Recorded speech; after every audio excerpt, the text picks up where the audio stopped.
A report dropped that Shohei Ohtani would be interested in joining the Toronto Blue Jays this offseason. And this is not some makeshift report. It was dropped by Shai Davidi just a couple of hours after the Ross Atkins presser. And just to kind of make Blue Jay fans feel a little bit better about the current state of their team. So we'll break that down and much more on this episode of Jays Digest.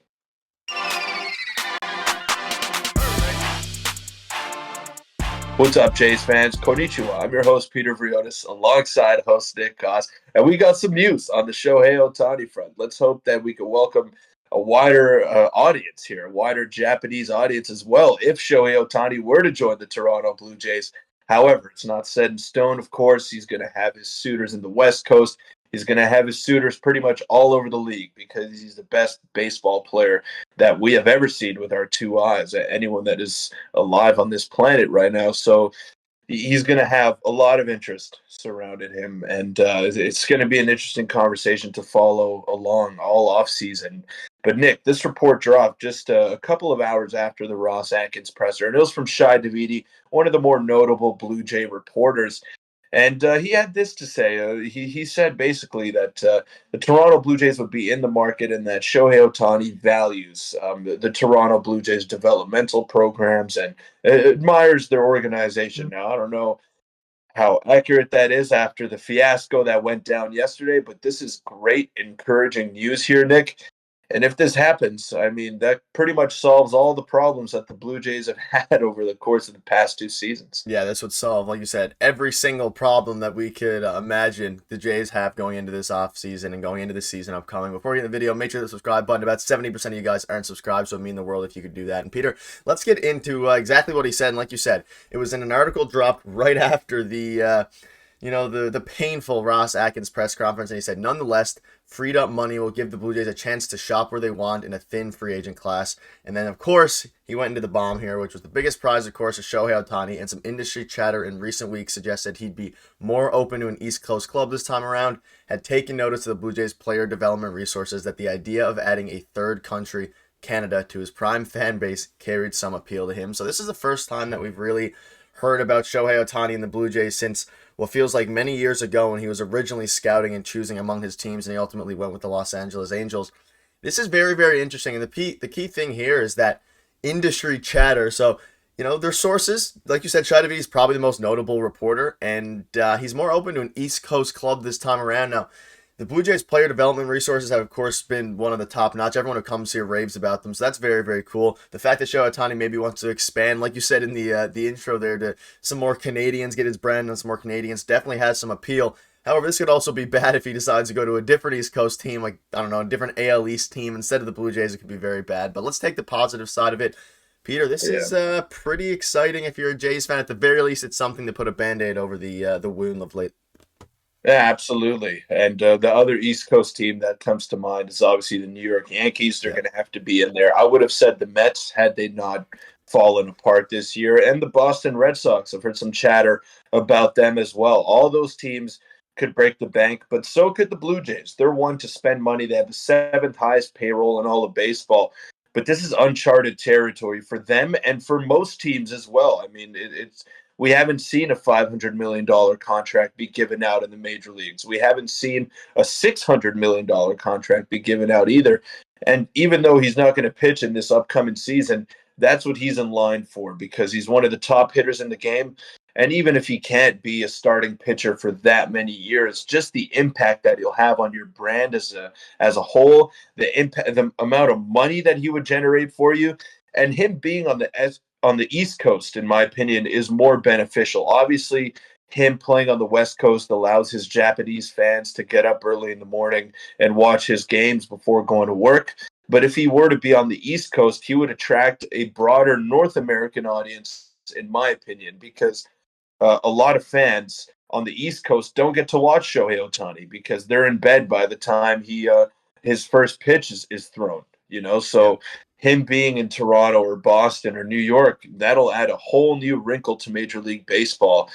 And it's just such an exciting conversation to have. I mean, just the thought of him in a Blue Jay uniform, it gets me excited. And, I forget about everything that just happened a couple of days ago. It would truly heal all wounds. And it would just be amazing to see a generational player like that in the Blue Jay lineup. Yeah, and this is, let's not forget, this is going to happen, fairly soon. Obviously, we'll of course wait until the season ends, and that's about early November. Late October is when the World Series concludes, depending on how long it goes.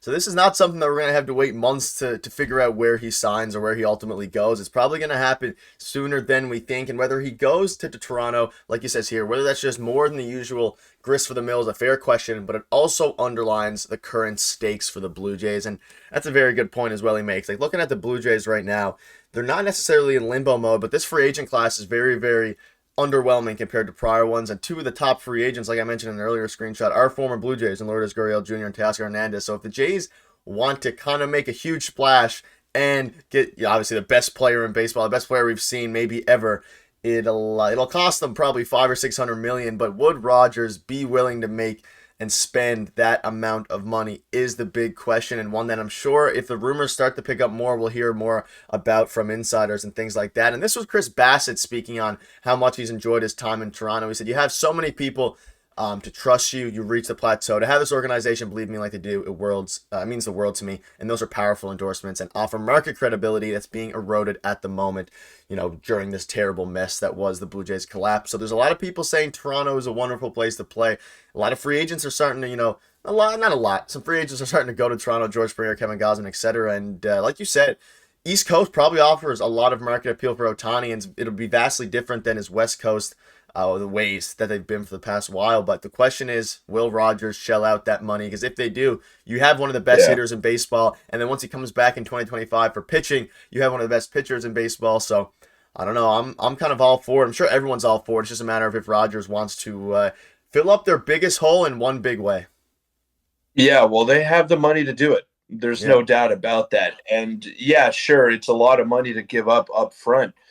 But look at the market that it'll generate. I mean, if you watch an Angels game, each and every advertisement is a Japanese company.